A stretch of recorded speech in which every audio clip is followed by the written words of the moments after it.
She's a Super Geek is a proud member of Misdirected Mark Productions. Episode 133 is brought to you by Jen Pixelscapes. Thanks, Jen. She's a rock and roll play baby, and she throws a natural 20 crazy. She's a rock and roll play baby, and she's nothing near the normal and maybe I'm in love. You're listening to episode 133 of She's a Super Geek, the actual play RPG podcast highlighting women as GMs. Hello all. Today my co-host Senda and I are playing another game that you can play long distance and whenever you need to. It's called Over the Moon. Before we get to the game, I need to apologize. I misgendered our wonderful theme song musician Kieran Strange last episode. Kieran has for some time now gone by he, him pronouns, and in my rush to post the last episode, I used she, her. Kieran, I'm sorry. We have fixed the audio and I will do my best to make sure it never happens again. Thank you to all who messaged us to let us know about the mistake. And now, on to the game. Over the Moon is a 2-player role-playing dating game by Speak the Sky. Each of you plays a moon cultist or witch or other dark creature who loves the moon a little too much and whose comrades decided to fix this by online dating with normal people. But you've been matched to each other, and it's up to you to see if you can make this work out. Is the moon your one true love, a third wheel in the sky, or the ultimate wing moon? Play to find out. Over the Moon is meant to be played on a messaging app that represents a dating app over the course of an entire lunar cycle, which lasts about 29 and a half days. Senda and I did not plan to spend quite that long of a time playing this game, so we decided to compress it a bit. There are 8 phases of each moon cycle: the waxing crescent, the first quarter, the waxing gibbous, the full, the waning gibbous, the last quarter, the waning crescent, and the new moon. So we did 8 phases of the game. The instructions are to ask each other questions during any crescent or gibbous moon. Then the other person responds with a moon sign. We don't know what the moon signs mean to each other when we start out. But any night that's a half or full or new moon, each of the folks tells what that sign means to them. At the end of the game, you count up how many good, bad, and ambiguous signs you gave to the other person. And if it's more positive than negative, yay! They like you, and or you like them. And then you do some epiloguing to end it. Because we're playing on a compressed time scale, we also asked each other questions on any night that corresponds to a moon sign so we could flesh out our characters a bit. One more thing. Any night when the moon is visible while we're texting each other, we may misinterpret the questions to actually be about the moon. You'll hear this sound when the question asker says the word the question hearer hears as moon. I know it seems complicated, but feel free to just let the story roll over you. We start after the new moon with each of our characters' public bios on the dating app. We'll tell you our private bios after the game is finished. I'm Ash, a 35-year-old non-binary person seeking a person of any gender, intelligent, introverted, who likes the outdoors. I love my cat Damon, walking in the woods at night and cooking up delicious recipes. Looking for someone to drink tea or garden with. Basic smile emoji. Don't message me if you're boring or conventional. Also, I love the moon. It's really important to me. Don't message me if you hate the moon. I am Lanella, a 37-year-old woman seeking a partner of any gender. I'm flexible, chill, and mature. I love traveling, dancing, and stargazing, and I'm looking for someone to read or explore with. Winky face. Don't message me if you're anti-spiritual or too down to earth. Also, don't message me if you hate the moon. The moon is clearly the best, and I am looking for someone who agrees. Hey, I've never done online dating before, so I hope it's okay to message you. I'm not the most techie person, but I think we'd kind of vibe. What's your sign? I'm a Sagittarius. Hi, I'm a Cancer. I see you're into the moon too, so that's great. Yeah, first quarter. Sure. How important do you think your star sign is to your relationships? Signs are signs. They don't write anything in stone. It can be an early indicator of compatibility, but in my experience, relationships are made or broken by communication. Full moon. Waxing crescent. The moon is visible. What's your favorite holiday destination? Oh my goddess, I love a new moon on Samhain. It doesn't happen very often, but it's just so exciting. The veil is so thin that day anyway. Taking away any moonlight gives you such clear visibility to the other side. Yeah, that's definitely first quarter. So I love animals and have spent a lot of my life with them. My cat Damon loves to curl up on my lap and protect me from invisible threats. Do you think apes should be given limited human rights? I mean, I think it's hard to consider it human, really. It doesn't really think like humans, and there's the whole issue of lifespan. It's seen so many other species come and go. I just don't think it cares that much which ones afford other creatures rights like that, and it's not like it would show up to vote or use healthcare or anything, so I don't know. For one thing, it doesn't care who's in charge, and for another, human doctors really couldn't do anything for it.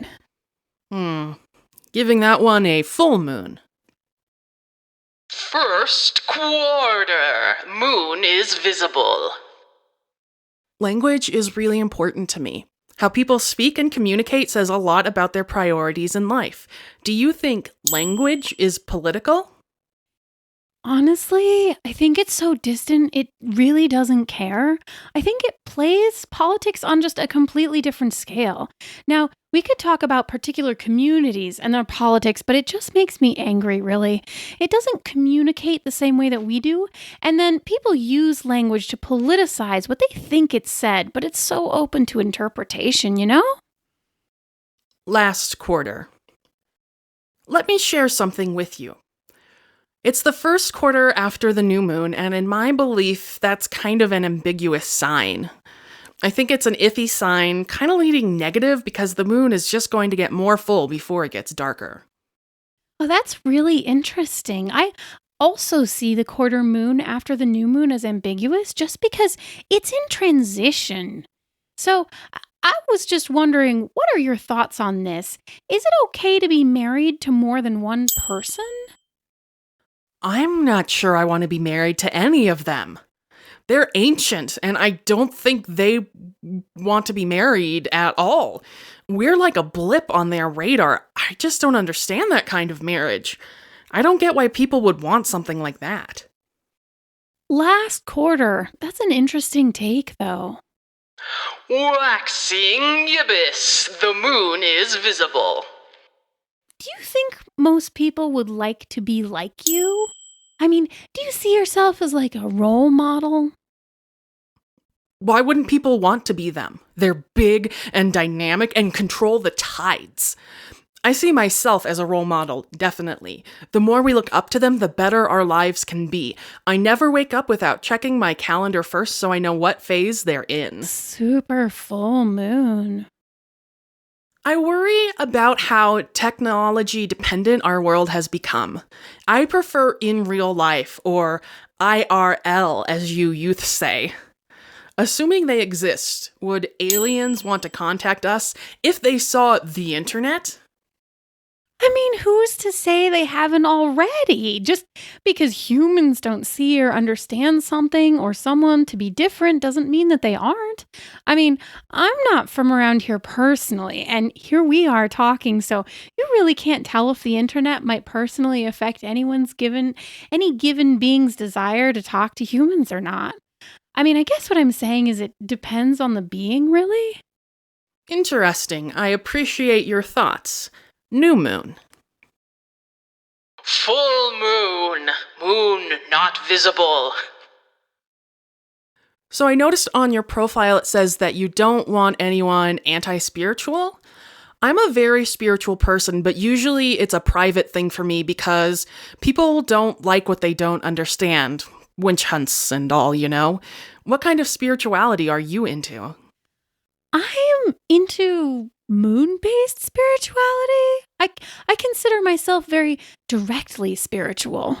Directly spiritual? New moon. Great. You said you were into delicious recipes. What's your favorite food?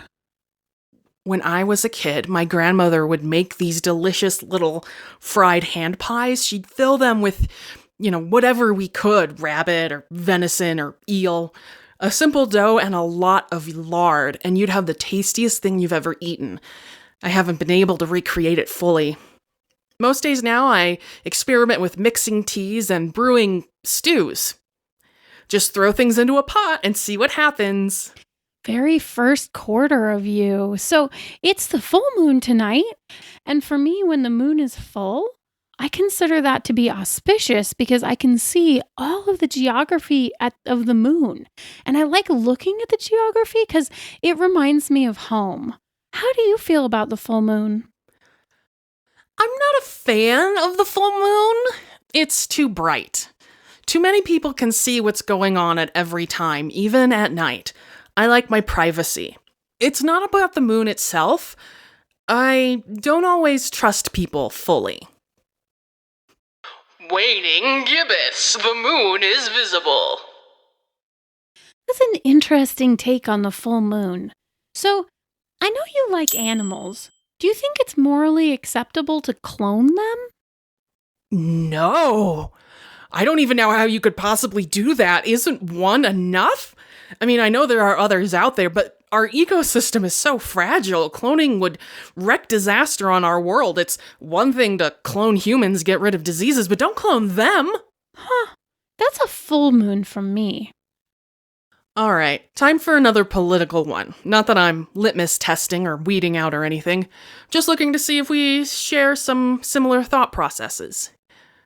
Should countries need the UN's approval to declare war? I mean, I think they should at least ask. But they never have, though. Having said that, I don't know how much it really cares, so maybe it doesn't really matter. I mean, even if all the humans killed each other, it would still just be there. First quarter. Last quarter, moon is visible. Okay, how about a fun question? Could a woodchuck chuck wood if it wanted to? Lol. I guess if it were big enough. New moon, I'm enjoying this conversation, BT dubs. That's great. Me too. Sorry, this one is heavier again. Should universal health care be a human right? Yes, 100%. We ignore so much of what makes us healthy and unhealthy. Most people have no idea how they're being affected by the things around them. I believe that they have the answers to most, if not all, of life's questions. We just have to be smart enough to communicate and learn. Attaching healthcare to one's job is a ridiculous modern invention that can go the way of the dodo bird. Full moon. It's great to hear opinions on this.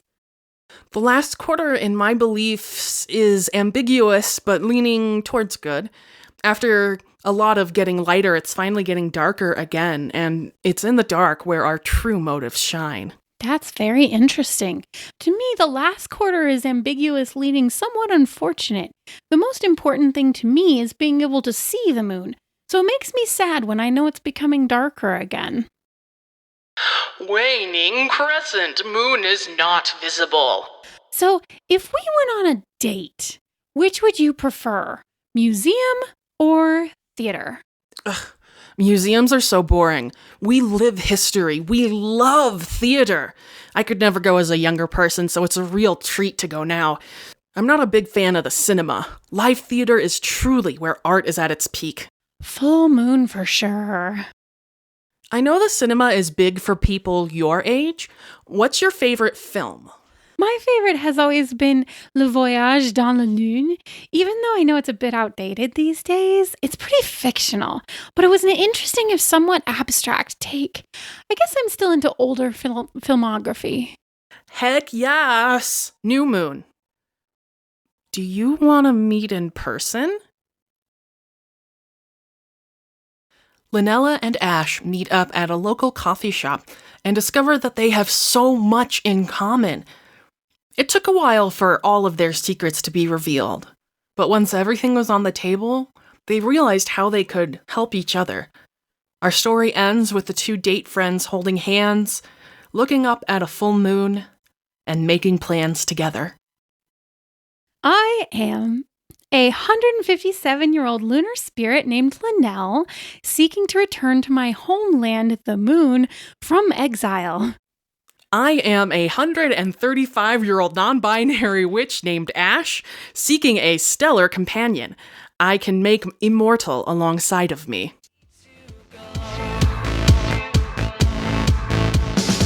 She plays a maid, she's got me under her spell. She plays a fighter with her eyes set to kill.